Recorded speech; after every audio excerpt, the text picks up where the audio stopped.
Assalamualaikum warahmatullahi wabarakatuh. Perkenalkan, saya Ilmika Asifa Anas dengan NPM 11. Kesempatan kali ini saya akan memaparkan mengenai analisis instrumen saham yang saya pilih.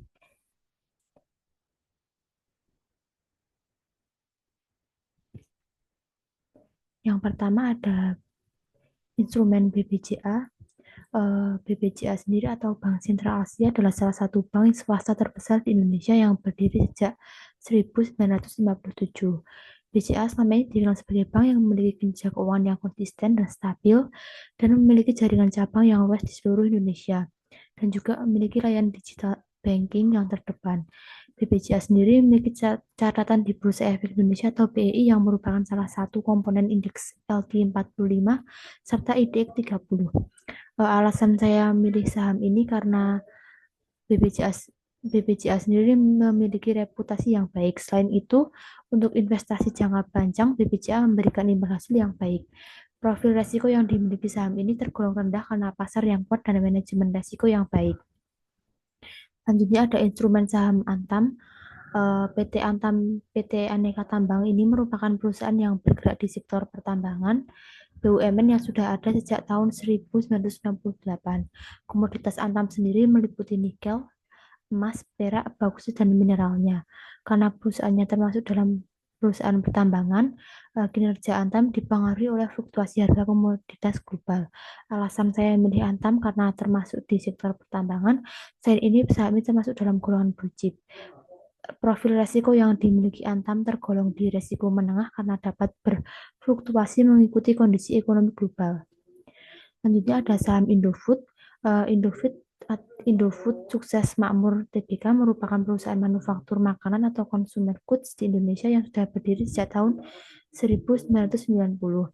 Sejauh ini, Indofood memiliki daya tahan yang relatif baik terhadap gejolak ekonomi disebabkan produk-produk dari Indofood ini merupakan kebutuhan sehari-hari yang masih digunakan oleh masyarakat luas. Alasan saya memilih saham Indofood untuk berinvestasi karena saham ini bergerak di sektor consumer goods dan termasuk perusahaan blue chip. Profil risiko yang dimiliki saham Indofood ini tergolong dalam risiko rendah hingga sedang.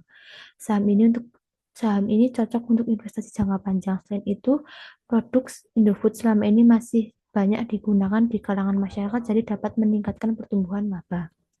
Selanjutnya ada imbal hasil dari skenario yang ada dalam gambar PPT ini. Skenario pertama dengan alokasi dana 45% pada BCA, 35% dalam Antam, dan 20% dalam Indofood. Dengan alokasi seperti itu dapat menghasilkan return tertinggi.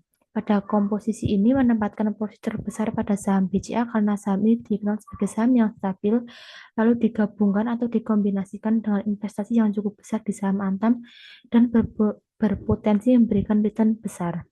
Skenario kedua dengan pembagian dana menjadi 35% pada BCA, Antam sebesar 35% dan 30% pada Indofood dengan menghasilkan keuntungan atau return sebesar 17,04% dengan resiko 13,41%.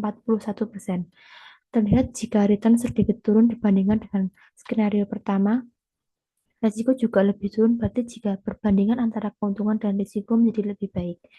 Selanjutnya ada skenario ketiga yang menunjukkan bahwa porsi 48% pada BCA, 34% pada Antam, dan 18% pada Indofood yang menghasilkan return sebesar 27,23% dengan resiko terendah yaitu sebesar 13,48%. Return yang dihasilkan memang sedikit lebih rendah dibandingkan dengan skenario pertama. Rasio risk return yang dihasilkan menunjukkan portofolio bekerja secara efisien. Selanjutnya ada korelasi.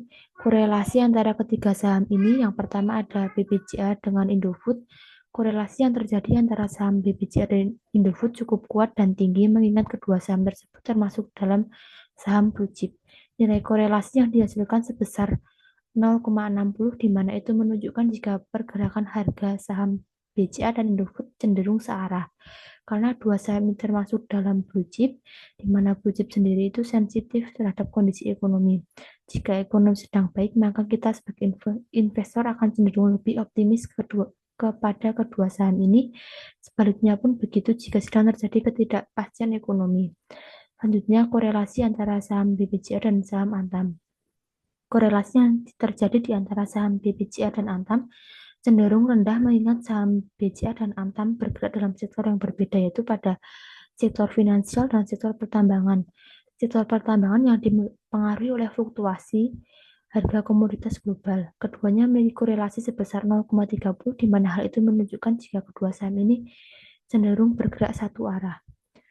Korelasi terakhir antara Antam dan Indofood. Korelasi yang terjadi di antara saham Antam dan Indofood ini berada di tingkat sedang, karena Antam berada di sektor pertambangan dan Indofood berada di sektor consumer goods. Korelasi yang terjadi dipengaruhi oleh kondisi ekonomi, kebijakan pemerintah, dan sentimen pasar. Karena korelasi yang tidak terlalu tinggi ini, maka memberikan peluang diversifikasi yang baik untuk kita sebagai investor yang ingin resiko portofolio yang kecil.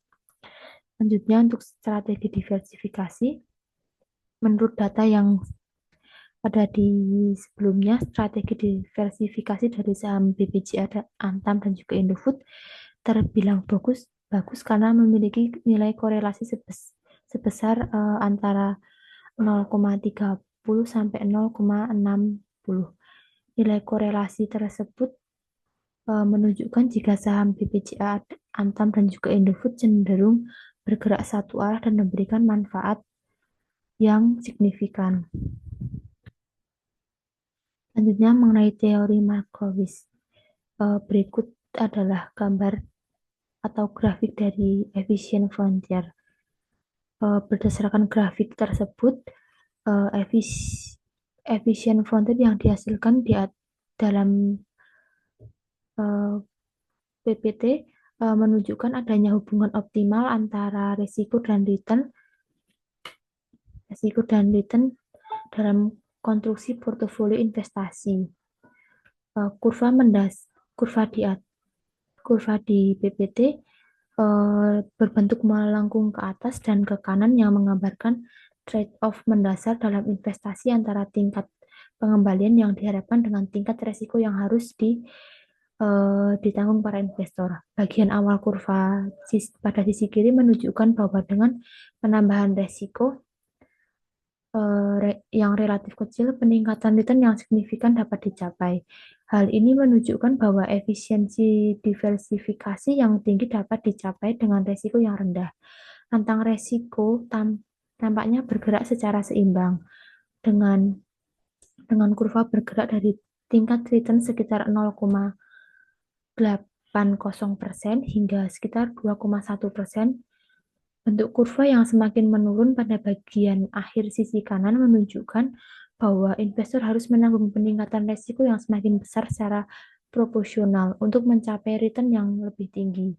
Pada kurva efficient frontier, setiap titik menunjukkan gabungan portofolio yang optimal. Tidak ada portofolio lain yang dapat memberikan tingkatan return yang lebih tinggi pada tingkat risiko yang sama atau tingkat return yang lebih rendah. Untuk profil risiko dan target return yang diinginkan, investor dapat memilih titik manapun pada kurva ini. Sekian paparan mengenai analisis instrumen saham yang saya pilih. Kurang lebihnya saya mohon maaf. Wassalamualaikum warahmatullahi wabarakatuh.